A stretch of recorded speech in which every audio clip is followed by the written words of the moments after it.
5 seconds to go.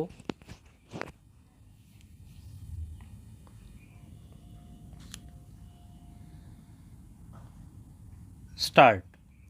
I am glad to welcome you today to this conference.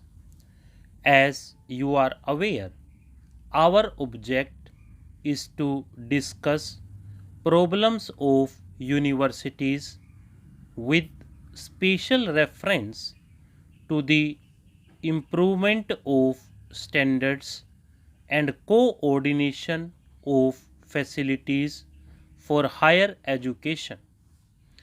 It was my intention to call this conference in January, but on account of pressure of work, this could not be done.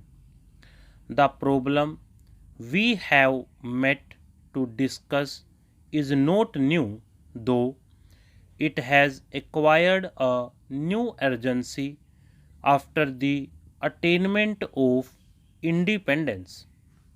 You are all aware that for the last 30 years or more, there have been persistent and at times well founded criticisms of our universities.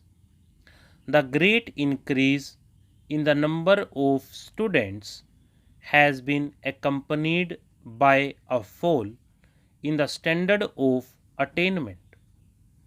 Ill equipped and ill trained graduates have increased the number of the unemployed.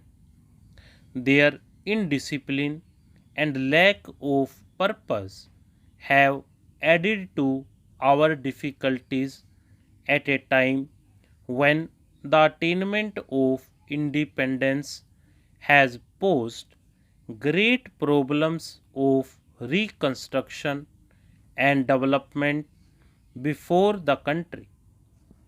It was in order to examine the existing defects and make recommendations for the remodeling of university education in conformity with the needs of free India that the Radhakrishnan Commission was appointed in 1948. The Commission made a careful survey of the entire field and made recommendations for necessary changes in the academic, financial, and administrative setup of our universities in the new context. It redefined the aims and objects of university education and placed special emphasis on the establishment of proper relations between the universities on the one hand and the central and state government on the other. One of its basic recommendations was for the creation of a machinery for the most economic utilization of our existing resources by avoiding wastage or unnecessary duplication in the fields of higher study and research. The problem of university education was also considered at the time when the Indian Constitution was being framed.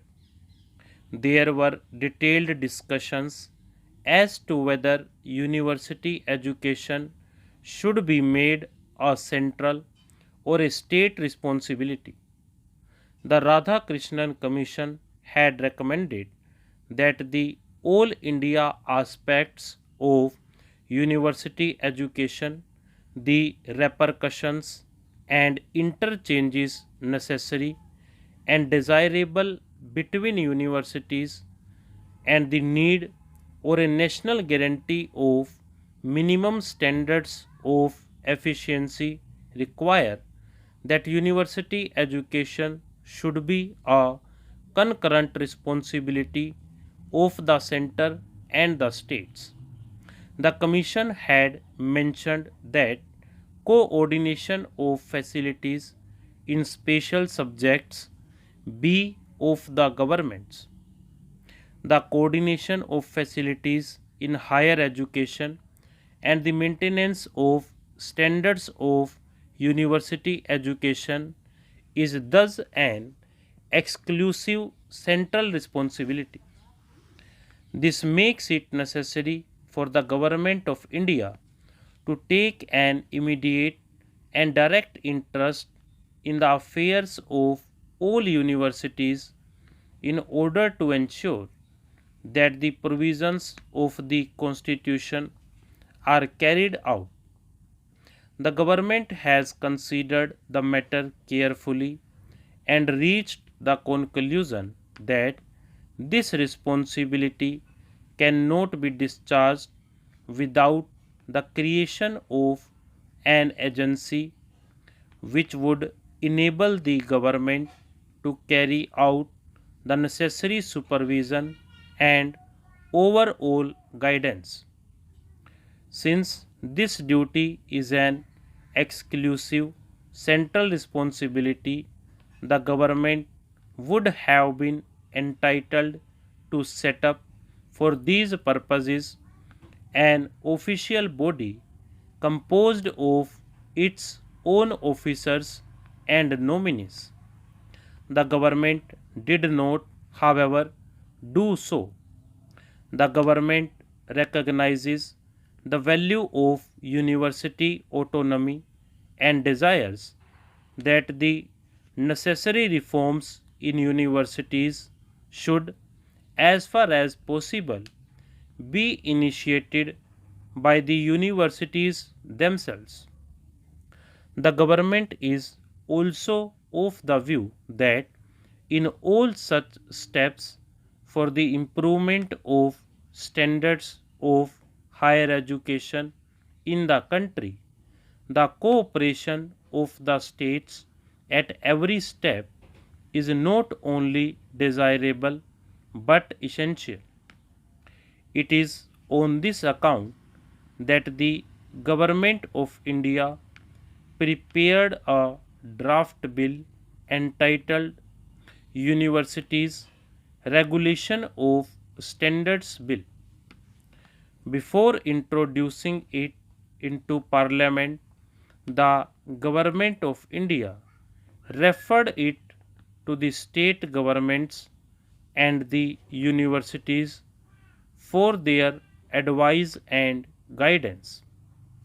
I must confess that I have been somewhat surprised by the response of the universities to this gesture of cooperation by the central government. The Inter University Board, in its Madras Chennai session, has expressed itself against the bill and raised doubts about its purpose and provisions. Nevertheless, the board itself had to recognize the need of a machinery to effect coordination and improvement of standards.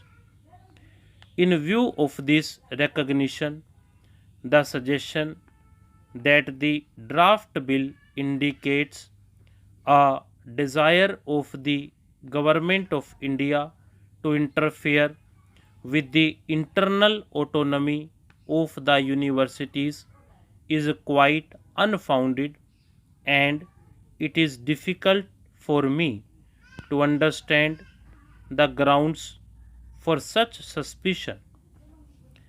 As I have already said, the government could, if it so wished, introduce the bill without referring to the universities. That it has not done so is itself evidence of the government's regard for university autonomy. Further, the constitution of the body proposed in the bill is such as to ensure that the autonomy of the universities will be respected.